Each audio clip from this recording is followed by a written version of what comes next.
east of west. A warm gun held with skill, care, sentimentality, and happy to fight for many causes, just or not.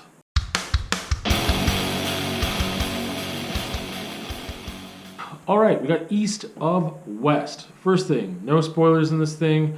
It is a sci-fi, western, dystopian comic. I read the trade paperback editions, which there are 10 editions of. It had 45 issues. It ran from 2013 to 2019. It is from Image Comics, created by Jonathan Hickman and Mick Dragotta, and it is a great comic. It is beautiful. Speaks to what I want to call ancient future. It's ritualistic. It's got like sometimes a culty vibe, a religious, spiritual vibe at times, but I couldn't, it's like an alternate universe to a degree. So I couldn't tell you, if it didn't tell me what years it was, I'd be like, oh, this is like ancient future, is just what I call it, because there's certain amount of technologies that are ahead of our time, and some set in the past. Some things feel like the past, and I think that that is definitely kind of more of a sci-fi trait. But for some reason, I never thought of this as being that sci-fi. It calls it a sci-fi western. That's one of the genres it's listed as, and I think that is accurate. Has a dystopian feel as well.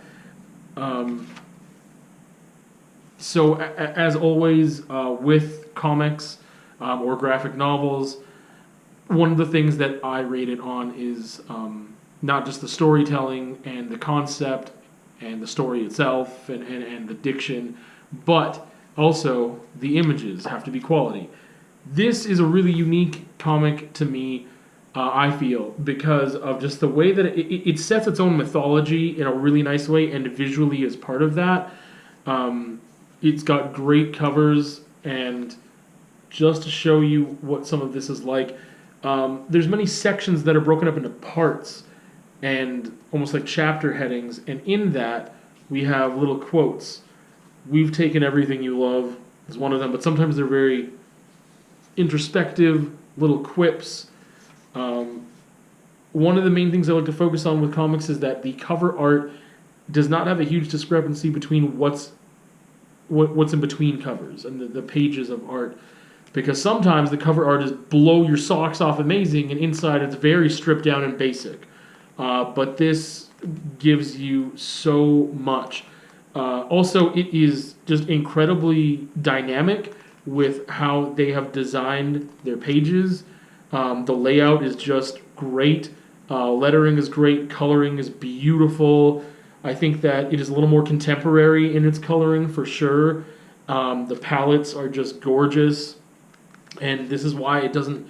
I don't know. It is a little more contemporary. That's where that ancient future thing comes in, is that even the color palette signifies that we are not stuck in... It's not just a pure Western, right? It's a sci-fi Western, because we've got other elements there. But yeah, the art in this thing is beautiful as well. Even the back has this kind of Triforce looking logo and quotes. We would tell you to pray, but it wouldn't do any good. You have earned what is coming to you. Very ominous type things that do begin each single issue comic. So in here they're almost like chapters. We live like we will never die. Just things that go along with the story, right? But it's great. It has a lot of action, but there are these other elements in it that to make it just a great story. Again, it's creating its own mythic system. It feels a little religious, layered, complex, ritualistic. It centers on belief, I would say, and family. The story of redemption and power. I think that it is familiar in its aspect of political powers being greedy and drunk off of authority and what they can create. But again, there's this cultish element at play, And then we have people seeking redemption. We have this notion of family. We've got loyalty. Again, there's this belief is at the heart of this thing. Belief in your religion or spirituality. Belief in, if it's secular, then what are these people? They believe in loyalty and family and trust and certain types of faith. So that's at the heart of this thing. I think is that word belief comes to me. We've got kind of this element of the Four Horsemen of the Apocalypse, and the dystopian element here is that we have an end of days or a reckoning, a rapture, a rupture. Those things are kind of present here as well. The tagline of the whole comic is the things that divide us are stronger than the things that unite us. And that plays an interesting role just with that whole thing of hinging on belief and loyalty to what? To oneself only, or to a religious aspect, to the word, or to yourself, your family. Who are you loyal to and why? I think that's the question that's being asked here. I think that this comic is targeted towards, or I think that you will enjoy it if you enjoy contemporary art in the aspect of just like things that, again, the color palettes here are great, and just the drawing is very more contemporary as well. Again, this was created 2013 to 2019 was being made. It's very consistent within those years, 45 issues.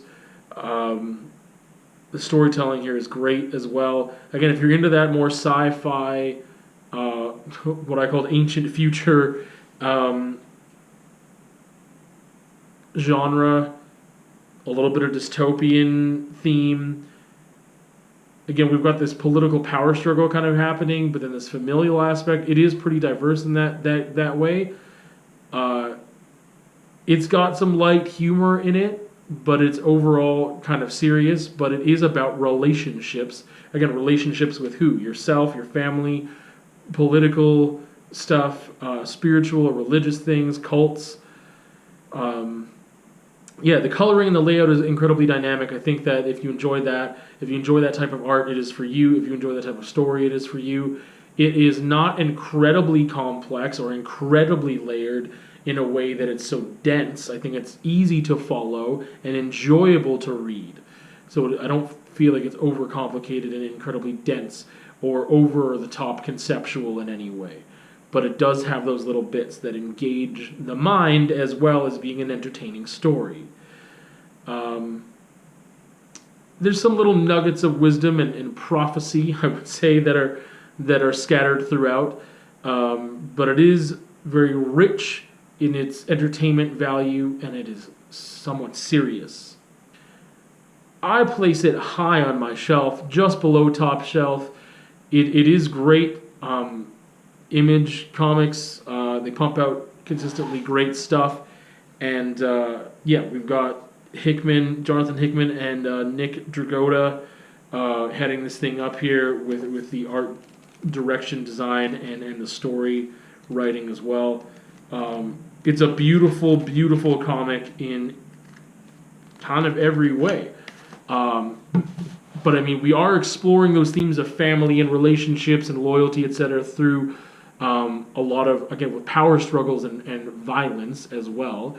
So it does get a little gory, but it's not gratuitous, and that's not the function of this thing to be slasher or hinging on gore. It's just part of the action that happens when you are in these situations where there's power struggles, right? So it doesn't shy away from that or pull any punches there either. And the way that some of those scenes are depicted are beautiful as well. There's beautiful sunsets and landscape and beautiful moments of love between family, and then there's beautiful violence as well. So that's what I have to say about East of West. It is high on my shelf, right below top shelf for me. If you're interested in those things, I would say check it out for sure. East of West.